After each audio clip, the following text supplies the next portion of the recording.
सभी राष्ट्रवादियों का स्वागत है पॉलिटिकल बज़ में। दोस्तों, बिहार विधानसभा चुनाव में जो परिणाम आए हैं, एनडीए ने 203 सीटों पर बढ़त बना ली है और जो महागठबंधन है दोस्तों, उनको सिर्फ 34 सीटों पे ही निपटा दिया। 50 का आंकड़ा भी नहीं छूने दिया। आपको बता दूं कि महाराष्ट्र में जिस तरीके की सुनामी आई थी महायुति की, उसी तरीके का परफॉर्मेंस हमें बिहार के अंदर में देखने को मिला है। बिहार के अंदर में 101 सीट में से बीजेपी सिर्फ 90 सीटों पे अपने दम पे अकेले जीती है।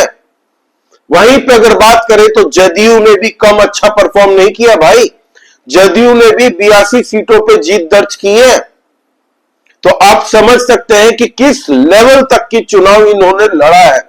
ग्राउंड में जाके जब अमित शाह से लेके नरेंद्र मोदी, योगी आदित्यनाथ, हेमंत बिस्वा शर्मा जी, जितने भी भोजपुरी स्टार्स हैं, फिर वो चाहे रवि किशन हो, मनोज तिवारी हो, निरहुआ हो, सब ग्राउंड पे ही दिखे हैं इस बार। जेपी नड्डा, राजनाथ सिंह, कोई भी नहीं बात गया भाई, सब ने कंट्रीब्यूशन दिया है। फिर वो चाहे मोहन यादव जी क्यों ना हो, चीफ मिनिस्टर मध्य प्रदेश के, इनफैक्ट गुजरात के भी मिनिस्टर्स दिखे हैं दोस्तों बिहार के अंदर में। तो सब ने पूरी ताकत झोंक दी थी इस बार बिहार के अंदर में इन लोगों का सुपड़ा साफ करने के लिए। अब लालू यादव आजीवन कभी भी नहीं देख पाएगा अपने बेटे को चीफ मिनिस्टर बनते बिहार के अंदर में। ये बात पता चल गई है लालू को, और ऐसी हालत की है आज राजद की कि राजद को आने वाले चुनाव लड़ने के लिए भी 5 बार सोचना पड़ेगा। इतना बुरा हाल कर दिया है राजद का। 23 सीटों में ही समेट दिया है भाई, 23 सीटों में। 143 सीटों पे ये लोग चुनाव लड़े थे राजद। वहीं कांग्रेस की हालत क्या बताऊं आपको, 5 सीटें खाली आगे चल रही हैं दोस्तों। 5 सीटें मिली है कांग्रेस को। ओवैसी की एआईएमआईएम को 5 सीटें पे लीड है। तो आप सोचिए, 35 सीटों पे ओवैसी की पार्टी बिहार के अंदर में चुनाव लड़ती है और कांग्रेस पार्टी 60 से ज्यादा सीटों पे चुनाव लड़ती है।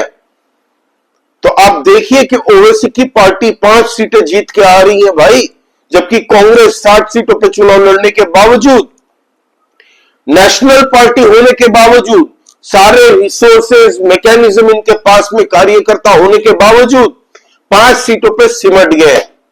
बताइए क्यों हारे और कहां पे गेम हारे? रीजंस कई हैं।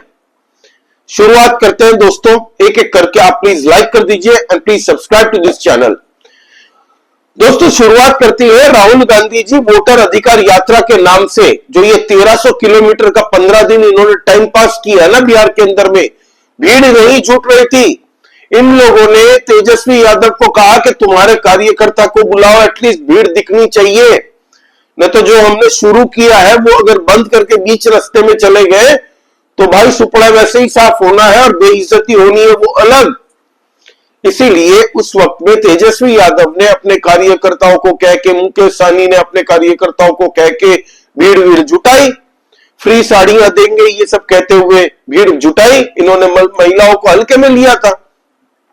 कह रहे हमारे मुस्लिम भाईजान ने, मुसलमानों को भी इन लोगों ने हल्के में लिया था। कहां जाएंगे, जक मार के हमें ही वोट देना पड़ेगा, ये थोड़ी एनडीए को वोट देंगे।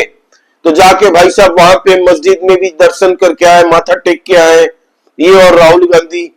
और वैसी तस्वीरें इन लोगों ने पोस्ट की कि राजीव गांधी भी गए थे इसी मस्जिद में। फिर इन लोगों की वो नौटंकी चली नहीं, पब्लिक ने रिजेक्ट कर दिया हाथों हाथ। मंच पे चढ़ के इनका फ्रस्ट्रेशन दिखने लग गया। फिर राहुल गांधी, प्रियंका वाड्रा, तेजस्वी यादव एक तरीके से अलूफ हो गए। तेजस्वी यादव को चीफ मिनिस्टर नहीं बनाने का इनका जो निर्णय था कांग्रेस पार्टी का शुरुआत से, उसका भी खामियाजा भुगता इन लोगों ने। महागठबंधन के बीच में बात नहीं बन रही थी कई मुद्दों को लेकर। सबसे बड़ा इश्यू इनके बीच में था, वो था सीट शेयरिंग का मुद्दा, जो चुनाव के लास्ट तक खींचा है कांग्रेस पार्टी ने। और कांग्रेस डेलिबरेटली इस बार चाहती थी कि भाई कैसे भी करके तेजस्वी हारे, राजद बर्बाद हो बिहार के अंदर में, ताकि उस खंडर जमीन के ऊपर में फिर से हम अपनी कांग्रेस की बिल्डिंग बनाए आने वाले वक्त में। और ये मैसेज गया है अखिलेश यादव को भी कि बेटा आने वाले टाइम में हम जितनी सीटें मांगेंगे हमें उतनी सीटें नहीं दी तो हम अलग से चुनाव लड़ेंगे और तुम्हारा सुपड़ा साफ हो जाएगा उत्तर प्रदेश के अंदर में विधानसभा चुनाव में। तो आज अगर कोई सबसे ज्यादा परेशान है तो वो है ममता बनर्जी और अखिलेश यादव। इन लोगों को नींद नहीं आने वाली है। अखिलेश यादव का तो दर्द इतना छलक उठा कि भाई साहब ने एसआईआर की प्रक्रिया को पूरी तरह से ब्लेम कर दिया, जबकि हारने वाला कैंडिडेट अब तक कुछ नहीं बोला है, लेकिन जो हारने का डर लेके अंदर बैठा हुआ मन में योगी के खौफ से, वो पहले ही उगल दिया उसने अपना डर। और उसने ये तक कह दिया कि यूपी के अंदर में हम एसआईआर की प्रक्रिया नहीं होने देंगे। अरे लल्ला टोटी भैया चालू हो चुका है यूपी के अंदर में भी, थोड़ा नींद से उठ के थोड़ा अखबार वखबार पढ़ो। फिर इन्होंने अपनी महागठबंधन की टीम में ऐसे ऐसे नगीने इकट्ठा किए। सबसे पहला वो 2 टके का कॉमेडियन मुकेश सहनी, जो नींद से उठते के साथ ही डिप्टी चीफ मिनिस्टर बनने का सपना देख रहा था, आईने के सामने जाके प्रैक्टिस भी कर रहा था कि भाई क्या स्पीच दूंगा, कैसे स्पीच दूंगा, बॉडी लैंग्वेज क्या होगी। रैलियों में ध्यान नहीं थी, मच्छी पकड़ने चले जाते हैं, कभी तेजस्वी यादव के साथ एयरपोर्ट में टहलते दिख जाते हैं। 15 सीटें पे चुनाव लड़ी थी, 0 सीट्स, खाता भी नहीं खुला। मुकेश सहनी की पार्टी सन ऑफ मल्ला अपने आप को कहने वाले जैसे बहुत बड़ा प्रिंस ऑफ अरेबिया हो गया भाई, सन ऑफ मल्ला। मल्लाओं ने भी इनको वोट नहीं दिया। मल्लाओं ने बोला तू तो गद्दार है हमारा, मल्लाओं के बीच में। ये इनके साथ में मिल गया राजद के साथ में, वही राजद जो जंगल राज के दौर में मल्लाओं के साथ कितना अत्याचार किया है ये कोई नहीं भूला। गैरतमंद सब नेशनलिस्ट है भाई। मोदी और नीतीश कुमार को ही बिहार के लोगों ने चुना है भर भर के। वोटिंग परसेंटेज की बात करें ना भाई, सुपड़ा साफ कर दिया है। 49% तक इन लोगों ने खींच दिया है एनडीए ने। तो इनका क्या होना है बाकी आप तो समझदार है, समझ जाएंगे। सुपड़ा साफ होना ही है। 24 सीटों पर निपटा दिया भाई राजद को। Congress party 5 seat. Rahul Gandhi विदेश में घूम रहे हैं, छुट्टियां मना रहे हैं भाई साहब, क्योंकि थक जाते हैं ना। बिहारियों के बारे में क्या कहा था इनकी पार्टी की प्रवक्ता ने, पसीने से लथपथ मजदूर गरीब एकदम धूप में महकते हुए लोग, उनके साथ हमारे राहुल गांधी जी तस्वीर खिंचाते हैं, गले मिलते हैं, हाथ मिलाते हैं, हमारे जमीनी नेता है। बोलने से ही हो गया। और बिहारियों के बारे में जो इन लोगों की धारणा है ना, एक इन लोगों ने जो बनाने की कोशिश की, आज उन्हीं बिहारियों ने औकात दिखा दी इनकी। उन्हीं बिहारियों ने औकात नाप दी। ये जो महल में बैठ के, इसी कमरों में बैठ के टूल किट गैंग को एक्टिवेट करके राजनीति करने वाले हमारी फोर्सेस पे बयान दे देते हैं, ऑपरेशन सिंदूर पे सवाल उठाने लगते हैं। पाकिस्तान के टीवी चैनल में इन्हीं नेताओं को दिन भर दिखाया जाता है और ये एक्सपेक्ट करते हैं कि भारत के लोग हमें वोट क्यों नहीं करते। वोट चोरी हो रही है। राहुल गांधी, ये शुरू से ही वोट चोरी और चालू रखना, तुम बंगाल में भी चालू रखना, असम में भी चालू रखना। तुम्हें कोई सीरियसली ले ही नहीं लाया भाई।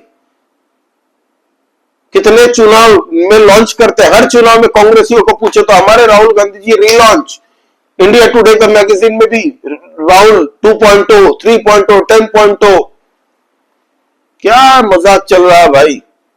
जो व्यक्ति पॉलिटिक्स के लिए बना नहीं, जिसने पूरी कांग्रेस पार्टी को ही फूंक डाला, उस विचारधारा को ही फूंक डाला, सिर्फ एक महत्वाकांक्षा के चलते कि मुझे चीफ मिनिस्टर बनना है,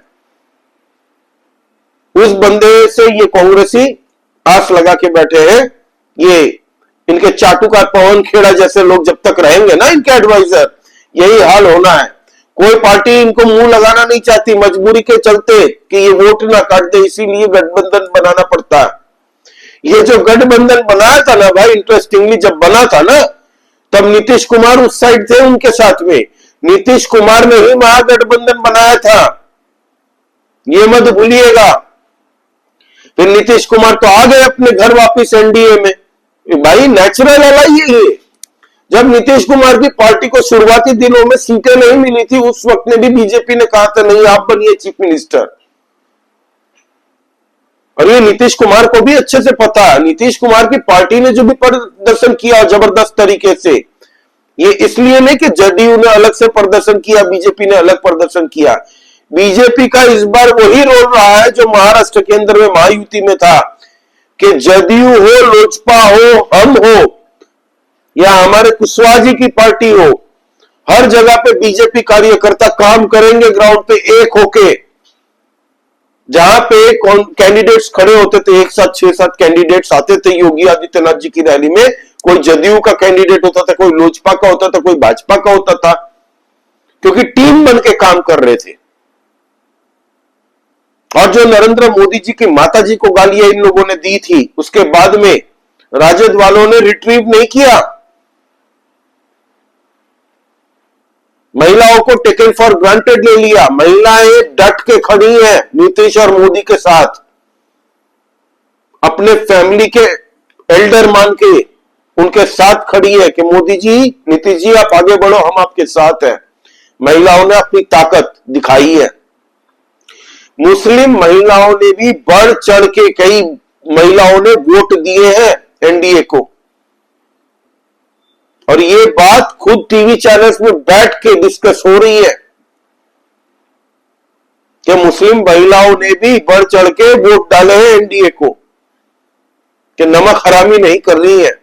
ये लोग तो चुनाव के वक्त में आएंगे या इफ्तार पार्टी में खजूर खाने आएंगे दिन भर मटन पेलने के बाद में, लेकिन जो हमें राशन देता है, जो हमें 10,000 रुपए देता है, जो हमें सरकारी आवास देता है, जो हमें 5 लाख रुपए का आयुष्मान कार्ड देता है, जो हमें 125 यूनिट बिजली मुफ्त देता है, जो हमें 400 से 1100 रुपए पेंशन देता है, कई ऐसी योजना, नल से जल की योजना बिहार के अंदर में, जो इंफ्रास्ट्रक्चर आज की डेट में बिहार का हो रहा है ना भाई, आने वाले 5 साल के अंदर में जितने रुपए इन्वेस्ट किए हैं सेंट्रल गवर्नमेंट ने, 5 साल के बाद बिहार पहचाना नहीं जाएगा, इतना मॉडर्न इंफ्रास्ट्रक्चर के साथ में तैयार रहेगा।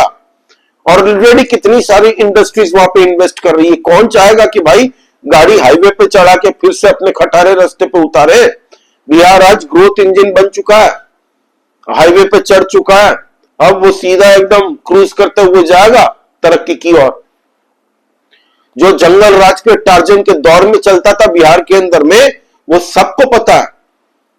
वो बातें पुरानी हो चुकी, मैं अपने हर वीडियो में कह चुका हूं। मैंने कल भी कहा था अपने वीडियो में कि 185 सीट भी अगर छू जाए ना एनडीए में, शॉक्ड नहीं होऊंगा, लेकिन मैं मॉडरेट सीट्स देना चाहूंगा। वो मैंने 155 प्लस दिया था, और आज 200, मतलब भाई 200 का लेवल पार कर दिया इन लोगों ने। 2010 के जो रिकॉर्ड था वही आज छुआ है फिर से। सोचिए, सीखना चाहिए हर एक पॉलिटिकल पार्टी को कि जब भी तुम बीजेपी जैसी पार्टी, जो कि 24/7 इनके कार्यकर्ता बंगाल हो या बिहार हो या गुजरात हो, सब पहुंच जाते हैं वहां पे, एक होकर काम करते हैं पूरी पार्टी।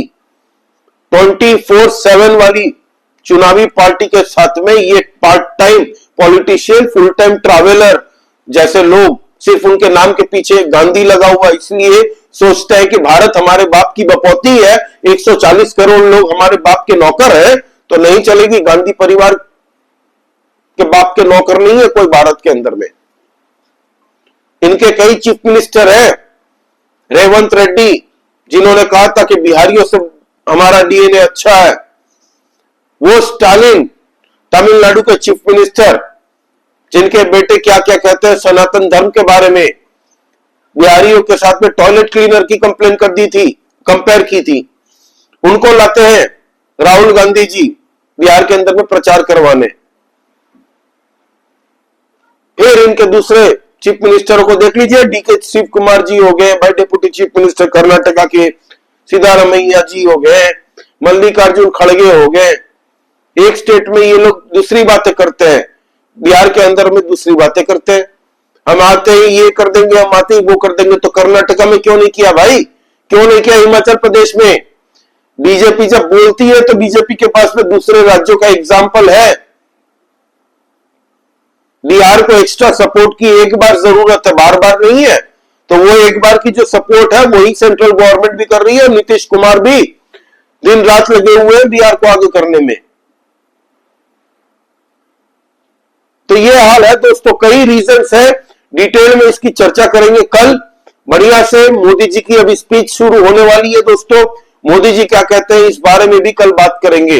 पूरे आंकड़े आ जाने दीजिए, कल इसको बैठ के राघोपुर सीट से लेके महुआ सीट में क्यों हारे तेज प्रताप, ये सारी चर्चाएं होंगी दोस्तों। सब्सक्राइब करिए इस चैनल को, लाइक कीजिए इस वीडियो को, प्लीज सब कमेंट करके बताइए कि आपका इस बारे में क्या कहना है। जय श्री राम सभी सनातनी और राष्ट्रवादी भाइयों को, जय हिंद, वंदे मातरम।